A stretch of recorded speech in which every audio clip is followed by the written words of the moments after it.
everybody,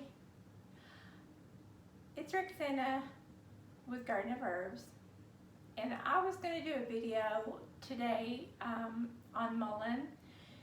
We're in September, and I had originally planned to do a video on another herb, and I decided to go ahead and just do another. I've already done a video on more scientific information on mullein, but I just decided that I wanted to do more on some how to do mullein. And so I'm going to go ahead and go over how to make a tea and actually what mullein looks like. And so without further ado, you can revert back to that other video. I'm not 100% sure whether I want to take that video down or just link the two together. I definitely will link the two together. That was one of the first videos I did. There's some more scientific information about mullein, and I'm finding out as an herbalist, I'm not really, scientific information is really good, but we know, we've been doing, this is more of an ancient practice, and we know these herbs work. I kind of poked fun at the lady that, well, there were several places I went. When you dig and you do research on herbs, you don't go to just one place, you go to several places. But one particular lady, I felt like, in doing my research, I did a lot of research, and mullein is a fantastic herb. People went to great lengths to bring mullein, and this is one of the leaves. I went out to my garden and got this is a leaf, one of the leaves, and this is a small leaf. But they went to great lengths to bring this herb over to America. Many different countries brought this leaf over in the big boats, and they went to great lengths to bring this plant over, whether it was a small leaf, whether, it was a small plant or a big plant. I don't know that. We have no way of knowing what kind of size of plant that they brought over, but this is a huge plant, you have to understand. So they went to great lengths to bring this plant over to America, and the root system of this plant is rather small, and you have to be very fragile when you're transplanting this into the ground. I know, because I've done that. So you have to think about this plant, and you have to think about the fragile root system that it has and how they tell you how to plant it. Now, we've learned lots about this plant over the years, and we know that it's kind of, once you do get it planted, it is a pretty hardy plant. It's a biennial, it comes back year after year, but you have to think about our ancestors. What did they know about it, And, but they knew it healed tuberculosis, and they knew so much about this plant, and they knew, in the beginning, they didn't know that much, and then they found out and then they healed people in their hospitals, and so that's why they brought it over here. They knew they called it the healer of lungs. So, to me, I put myself in their shoes, and I think to myself, I'm going to pour myself a cup of tea. And as I talk, I'm going to tell you, this is about the color of, and this is a French press. If you don't have one of these, you can use one of these and just pour it over a cup. And I'm going to just pour myself, I'm drinking mullein with a little bit of peppermint to just make it taste really good. But I have been suffering, not really suffering, but I've just been experiencing a little bit of drainage this week, and so I'm just drinking some mullein to get rid of the drainage and the mucus this week. Oh, and it's so good. You mix a little bit of peppermint with your mullein, and it really hits the spot. But anyway, what you're doing is, getting back to the story, this is the history of mullein. I just think about how they had to get it over here to America and how they planted it, because there's about 300 species, and you can listen to all that in my other video. I don't know right like now if I'm going to get rid of the video or not. I may keep it up because there's a lot of good history in that video.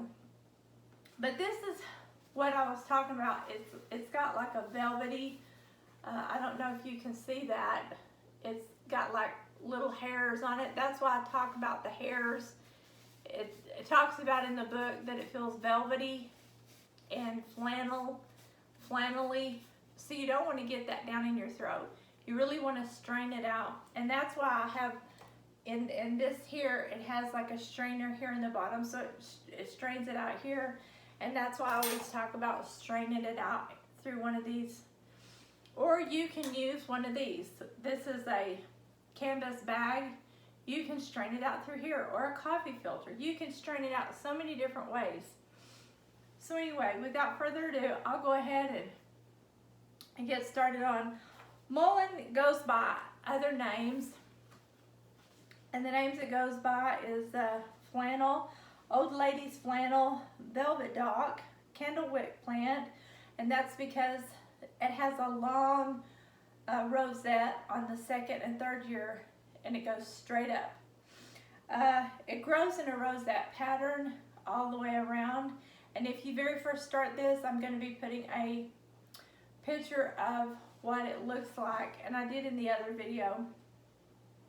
But it just grows straight up, really tall. It grows taller than me. It grows up to 6 to 8 feet tall, long, real tall.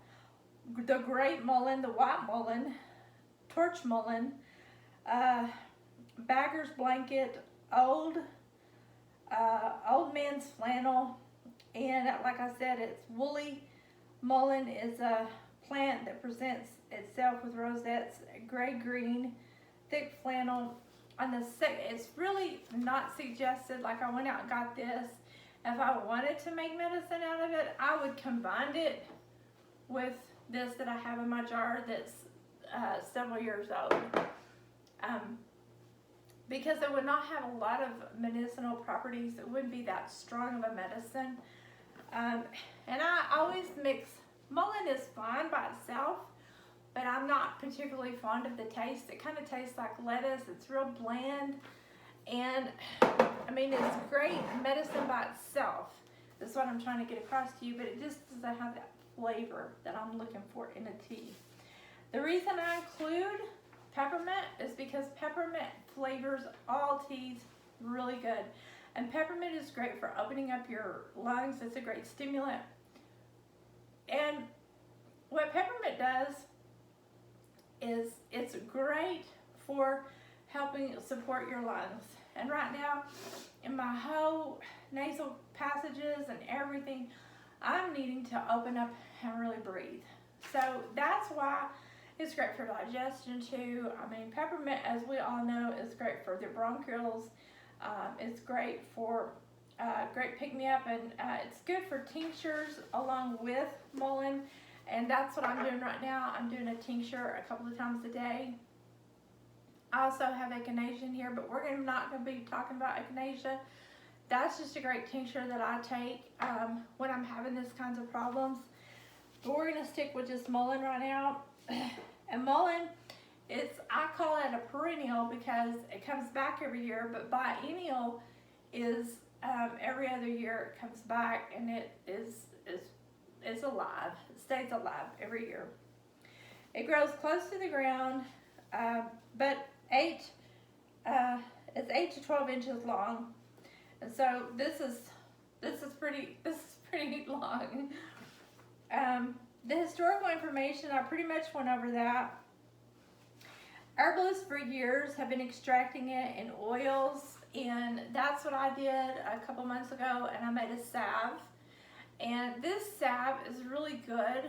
I put it on my feet, the bottom of my feet. I mix peppermint with it. This salve, the oil, you can also put garlic with it. And the oil from the flowers, you could put a couple of flowers, or I didn't have any flowers this year, so I just put mullein, and I let it sit in the window. And then you can take your garlic and put your garlic with it and get it really warm. Just get a couple of drops from your mullein oil. Warm up just very lightly. You don't boil it or anything like that. You just very lightly warm it up. A couple of tablespoons. Get a couple of slivers of your garlic, and then after you get that all warmed up, get a couple of slivers of this. Warm that up very slightly. Get a cotton ball. Put your cotton ball in your oil that you've warmed your garlic up, and then if you have an earache, just slightly put your cotton ball in your ear, whether it's a child's ear or an adult, and then get your garlic and rub your garlic up and down right here. And sometimes overnight, that takes care of the problem. Sometimes you have to do it 2 or 3 nights, but you don't want to stick anything, press it down. You just stick it right here in the very insert of the ear. And then when you're sleeping, you know, that kind of takes away the pain, the garlic and the mullein oil together. Or if you don't want to do that, you can just stick the salve around the ear. But sometimes the garlic oil in itself with like some olive oil, just getting it really hot and then doing the cotton and then just putting it right there and then on the back of the ear will work. But mullein is really good for taking care of pain. And I've heard so many people here in it talks about alleviate toothaches, earaches, all kinds of anxiety.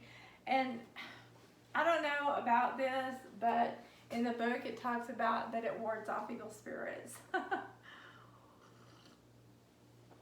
They say that that's why it got its name, the Great Mullein, because you can take the candlestick, that's the big rosette that grows up with the flowers.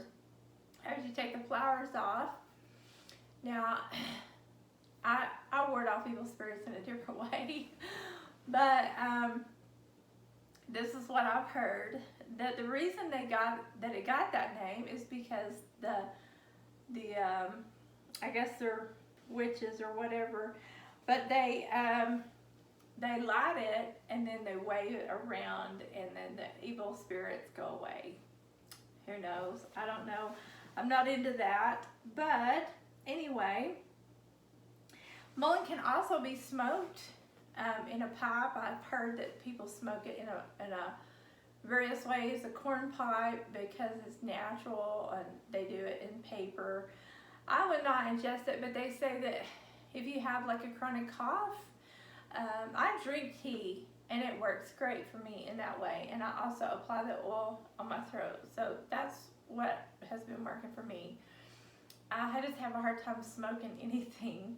But they say that you also, it works really good in smoking, because smoking, it actually repairs the lungs instead of damages the lungs. So I'm going to believe that, and I've heard many great testimonies that it works really good in smoking it. It said that as far as the cough, the hoarse throats, the getting rid of the mucus, that it's a diuretic, that when you're feeling weak, that you have a lot of acid in your urine, and that you have a lot of pain when you go to the bathroom, that it takes care of all of that. So that's why I believe in drinking a lot of tea and flushing your system out. And they said that there's a lot of excellent ways that you could extract this, and I've gone over all the ear and all that kind of stuff, so we're not going to go over that. The flowers, the leaves, the roots, and the way that you can dry it, it's all good, all different ways. Mullein is the self-seeding. It will self-seed itself when it drops from the end of the season, which depending on where you live, I mean, it grows really well in a dry area. It's not going to take to a soggy root area, like really wet areas. It likes dry areas. I mean, you have to water it. So it's great for its flavonoids, and it's great as a mucilage. It's great for its volatile oils.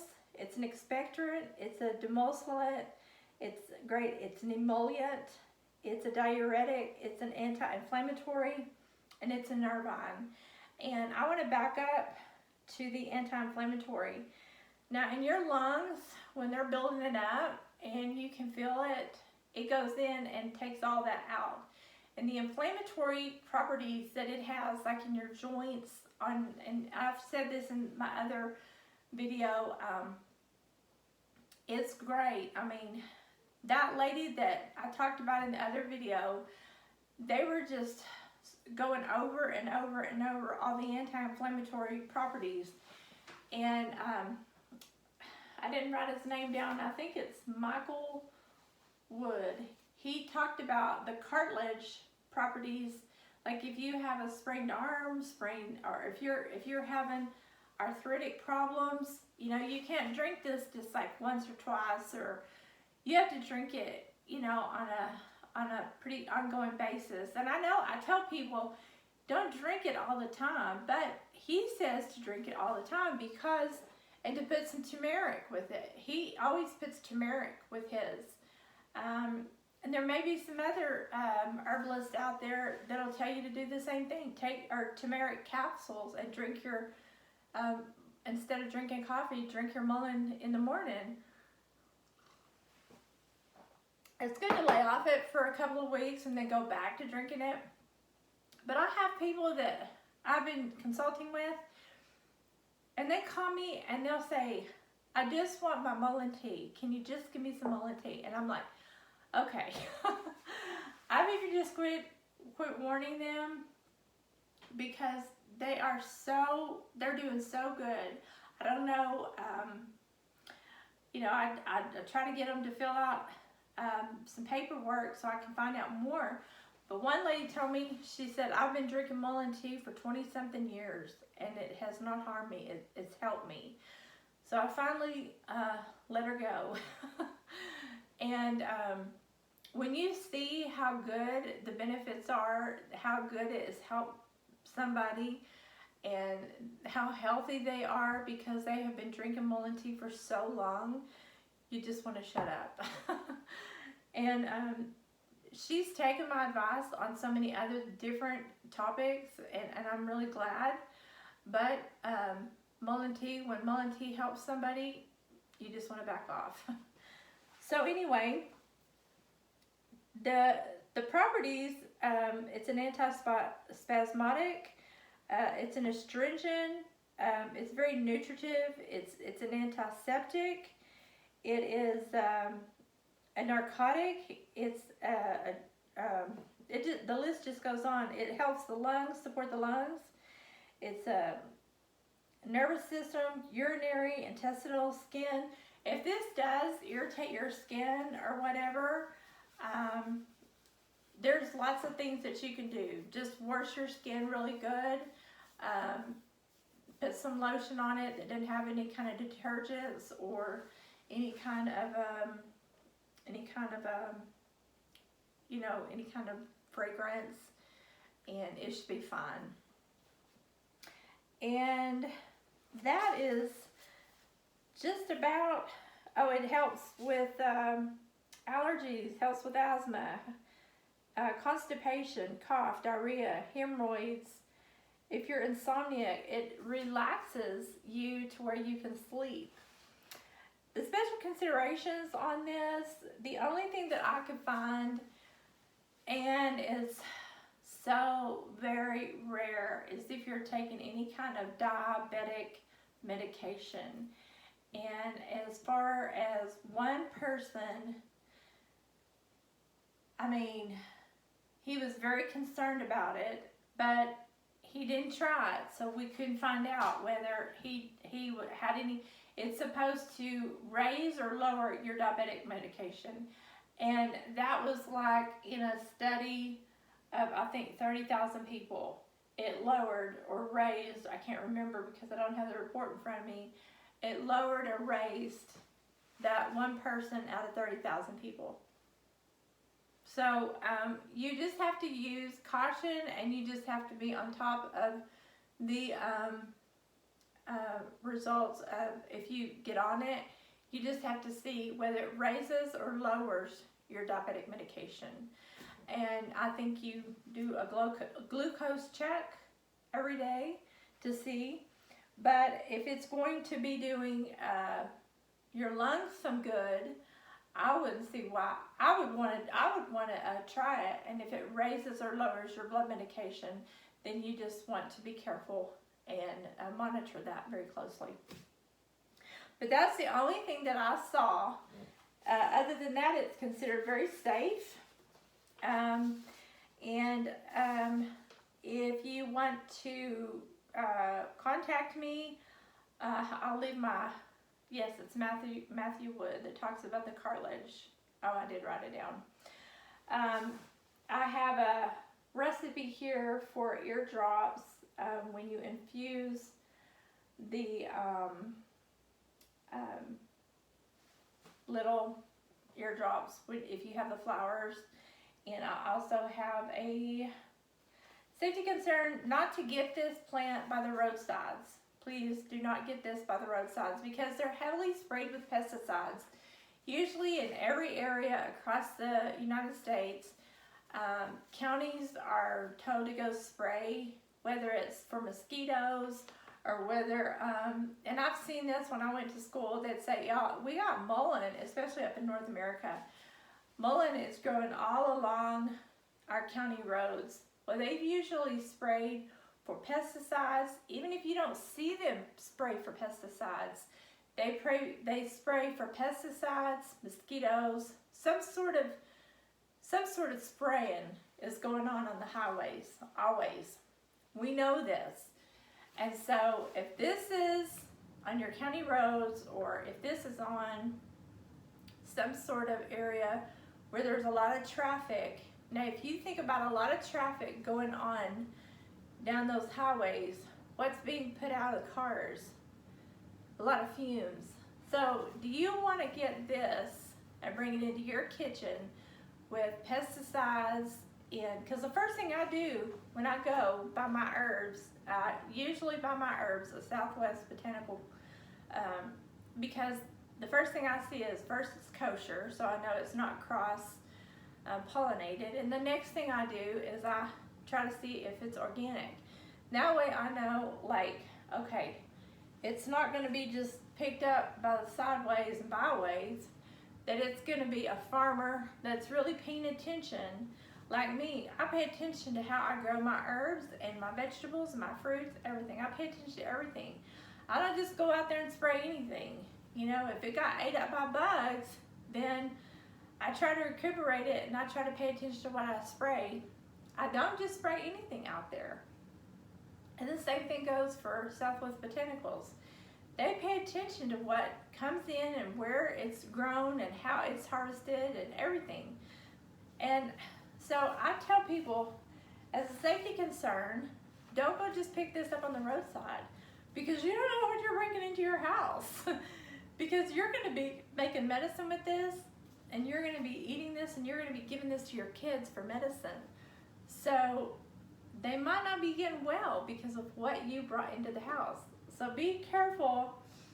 Mullein grows everywhere, all over the northern part. And if you just wait and don't get it by the roadside, you'll probably go out while crafting and find it somewhere safer, and only get you what you need. Don't get all of it. We want to leave some of it for next time. And then when you do, make sure you clean it and air dry it. I don't always put mine in the dehydrator. I probably never put it in the dehydrator. But then this will dry, and when it does, then you can be sure that it wasn't sprayed with pesticides. That's a safety concern. But, so I'm glad I looked at my paper. But if you want like I've got a medicine cabinet recipe, and you can contact me. Usually sit there and type all this out. Nobody even looks at it. So that's pretty much it. I'm gonna enjoy this. I'll just put a few things down in the description if you want more, you know, how to make the salve and how to make the tincture. But if you're just wanting to make the tea, I'll put the tea down. It's a simple tea infusion. It's really good how to make the tea infusion. I offer Mullein for this time of year. If you're not feeling good, it's safe for children. It is safe for breastfeeding mothers. If you have a fussy baby, if you're breastfeeding, it's safe. It will come out in your breast milk, and it will go into the child, and it's safe for the child, for the baby. I think my daughter-in-law did it, and it went right into the baby, and it was perfectly safe for the baby. It's perfectly safe for the breast milk. It's so safe for cows. It's so safe for livestock. It's safe for chickens. I mean, if you make this and then you want to take this out into the garden, you can just throw it out into the garden. It makes it great. It's full of minerals. It's full of vitamins. This book doesn't go in. I have another book where it talks about all the, yeah, this does not. See, this is good for your glands, your lymph. It's getting rid of all of it's good for congestion. It even says here, if you're withdrawing from nicotine, it's good to smoke this and get off of smoking. I didn't even see that until just now. But this is really a very good, every time I look, I find something new. It gets rid of all of your, eliminates the toxins out of your body. I mean, that's really good to help you get off of a lot of, just purge your body from all of that mucus and everything. I just cannot say enough. This was one of the very first, when I was talking about doing my top 10 herbs. I'm just about finished with my top 10 herbs that you can grow in your backyard as far as living here in Texas. I love mullein. I mean, I love mullein because it really healed my family. We had a lot, I suffered from asthma for years. My husband had lung issues. Of course, if you have a lung issue, you probably need to detox your liver, but I won't go into all that. But I just can't say enough good stuff about mullein. And of course, you need to do some other lifestyle changes if you have lung issues.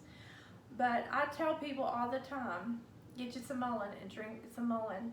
You know, they sell it on Amazon if you don't grow it, or they also sell it, my favorite place to buy is Star West Botanicals. And starwestbotanicals.com, they have great prices. I don't trade that much with Amazon anymore because I do know, now that I am an herbalist, I get better prices at Star West Botanicals. And Star West Botanicals, they have stuff over there on Amazon because that's just how they do business. But I always go straight to the source so that I don't have to go back and forth with Amazon unless I just have to. But anyway, I'm going to wrap this video up.